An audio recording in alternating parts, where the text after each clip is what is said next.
Wakil Gubernur Sumsel, Ishak Meki, melantik anggota Komisi Informasi Publik Sumsel periode 2015-2019.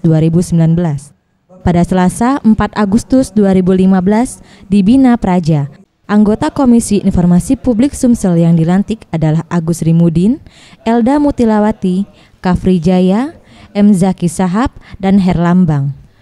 Menurut Ishak Meki, Wakil Gubernur Sumsel, sudah seharusnya jajaran yang ada di lingkungan Pemprov Sumsel dan pihak swasta membuka akses terhadap informasi yang dibutuhkan oleh publik dan permohonan mengenai informasi kantor pelayanan publik untuk dapat memberikan informasi sejelas-jelasnya kepada Komisioner KIP agar dapat disampaikan kepada masyarakat.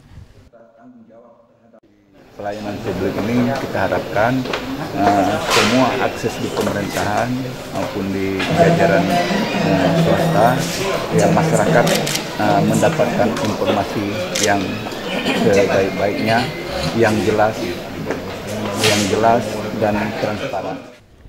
Ia menambahkan, ke depan dengan adanya Komisi Informasi Publik ini dapat memberikan informasi ke masyarakat tentang program pemerintah daerah, terutama yang berkaitan dengan program pemerintah untuk masyarakat, seperti program berobat gratis, pendidikan gratis, dan kuliah gratis.